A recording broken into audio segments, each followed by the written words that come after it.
Hey everybody, it's Debbie with Debbie D Stamp Studio coming in today for a card a day.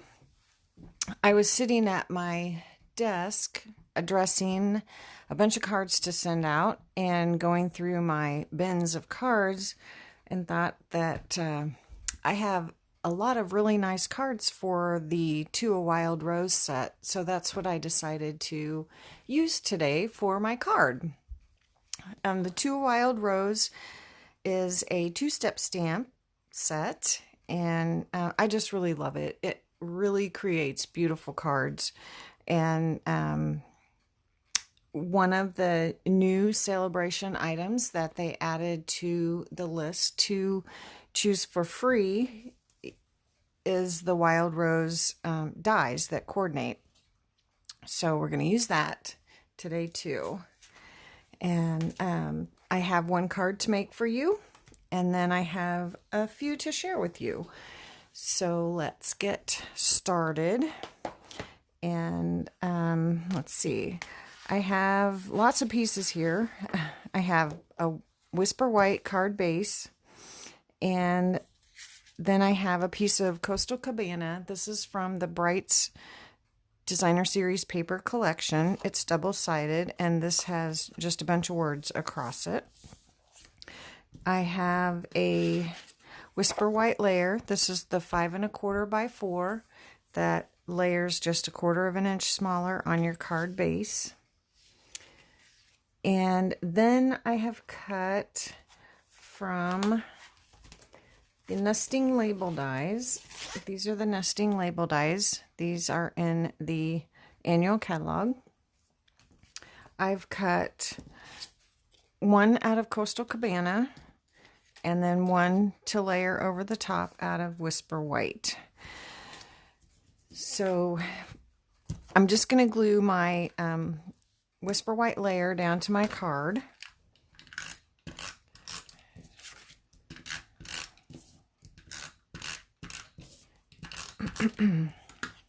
Hi, Joan, Juanita, Maureen. Thank you so much for joining me today.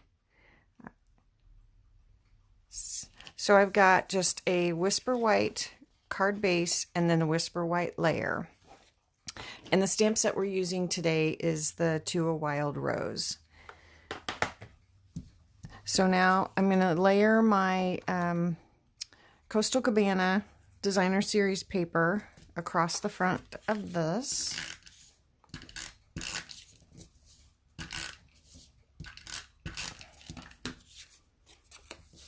And let's see, I'm going to line this up on my grid paper. And then this is the 4 1/4, so it goes all the way across the card. I'll put it right here. Maybe up one. So I use my squares to kind of help me get that on there straight.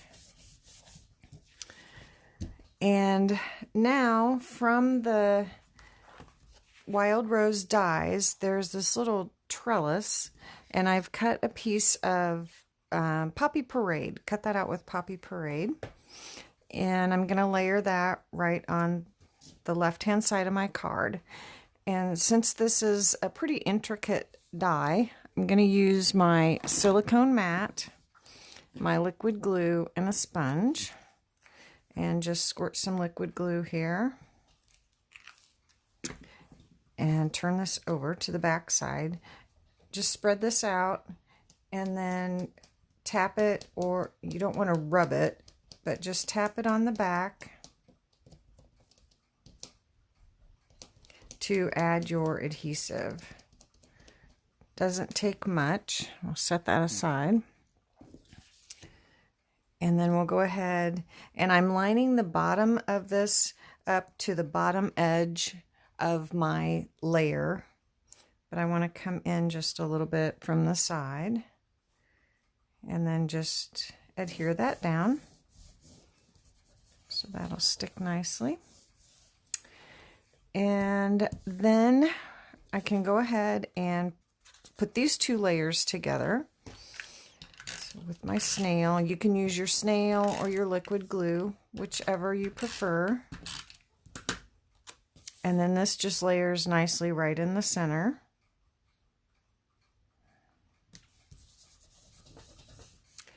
And then that is going to go right over the top of this. So again, with my snail, I'm going to go ahead and add that to my card. And since it's going over the die cut, I added a little bit more snail than what I normally would use. So then I'm just going to layer this here. Okay, so now we're ready to stamp. First thing I'm going to do is stamp. I have the little hello from the To a Wild Rose stamp set. I'm going to stamp that with Coastal Cabana.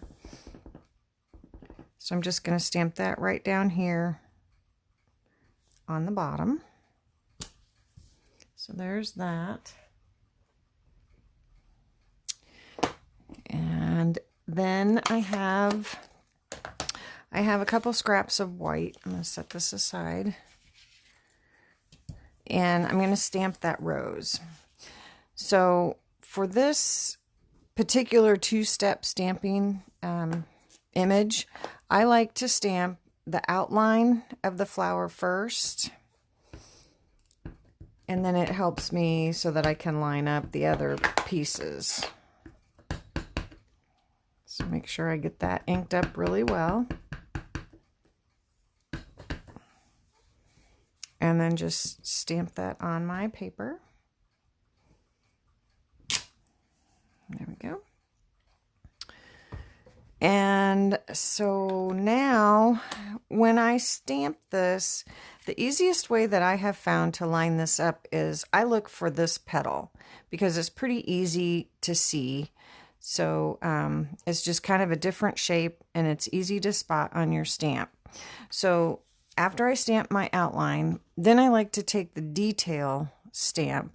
This is the one that shows all the different texture, depth, variation. I'm going to stamp that with Poppy Parade. And this one I'm going to stamp full strength. So I'm going to ink that up. Then I'm going to look at my stamp. And here is that petal. It's really easy to spot.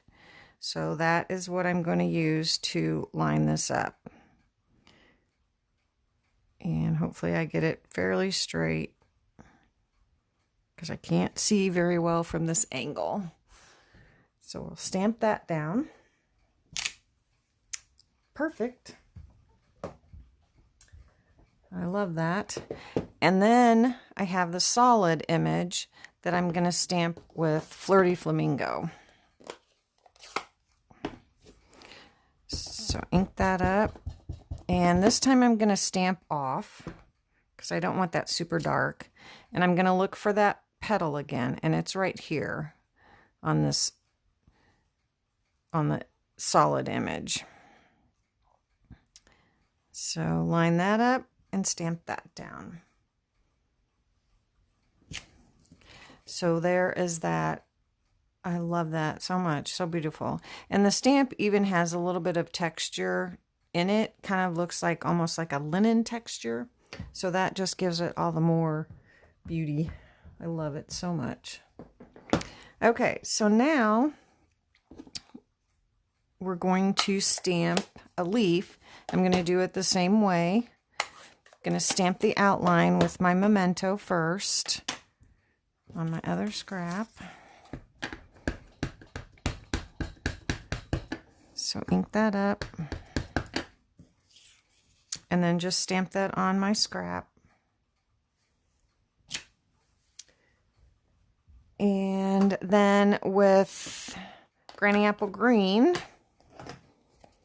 I'm going to fill that leaf in. So then there's the 3 leaves. There's another stamp that has the stem on it, but I'm just using the one with the 3 leaves. So again, I'm going to ink that up and I'm going to stamp it off because I want it light. And then just line that up. And with stamping that outline first, you can just see exactly where to stamp that and line it up. So there you go. Perfect. Okay, so then you'll lay your dies on there, and I covered them up, but anyway, you'll run that through your die cutting machine, and you'll have your flower and your leaf. And then there's another die in the set that is just the outline that I cut with cardstock. So I've got 2 of those with Granny Apple Green. So now we can put everything together.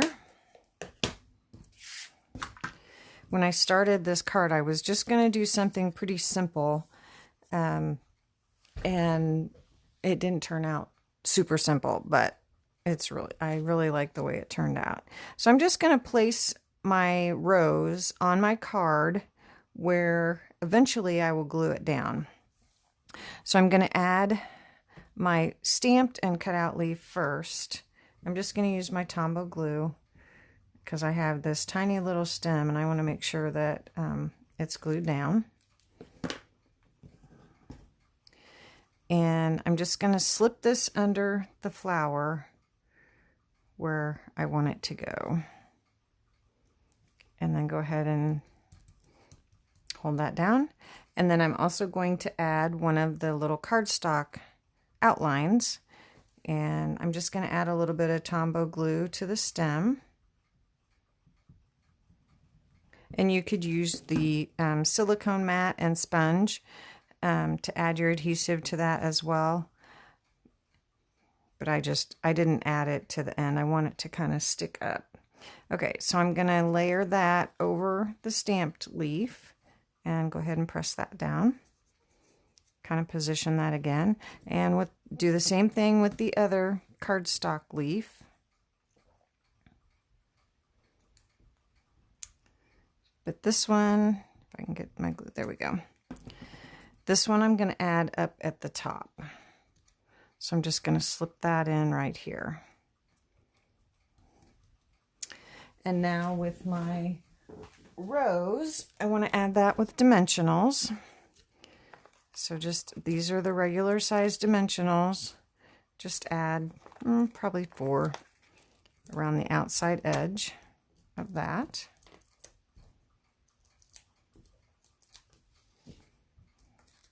And then position your flower back where you wanted it.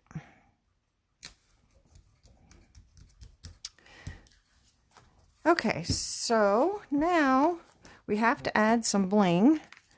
So I pulled out the glitter enamel dots, and these are in the annual catalog, and there's 160 pieces on here. There's 4 different colors, and they're $7.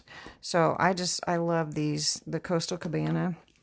So we're just going to add 3 of these, and these are self-adhesive, and I do use the pointy end of my take your pick tool to pick them up. Just slide under there and make sure you get your glue dot and add that right to your card. Now let's go over here. Okay, so there, I think that adds a nice finishing touch.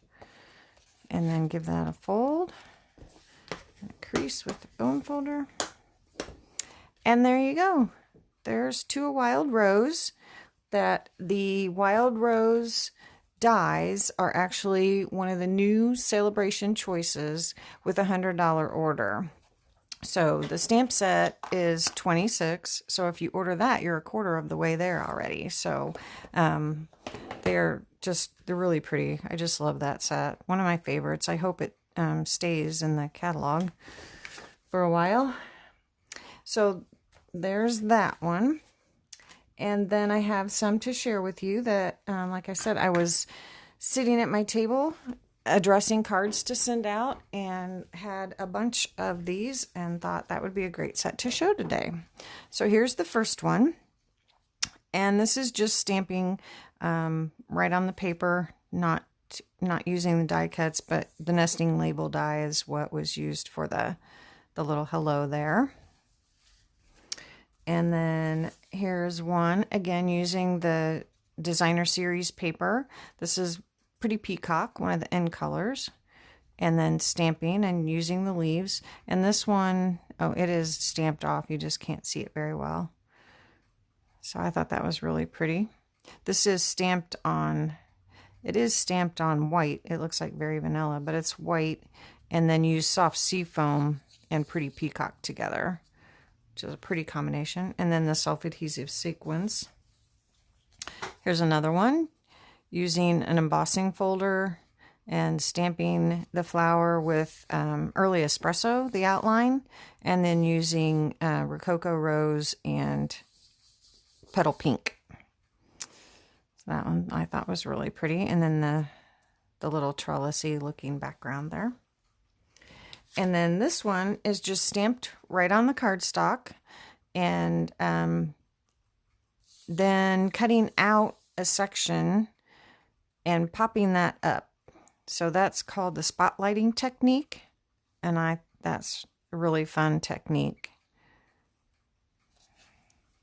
And then the last one, this one I actually copied out of the catalog because I thought it was so striking. This is just stamped on white cardstock and memento and adding color to one flower and masking. Also another fun technique. And then just a couple of leaves and the simple hello and a couple little self-adhesive sequins. So there are all of the cards that I have for you today for the To a Wild Rose. A really fun set in the catalog. Like I said, I just love it. It's one of my favorites, and it just easily makes beautiful cards. So thank you all for joining me today. I love stamping with you, and I will see you again tomorrow.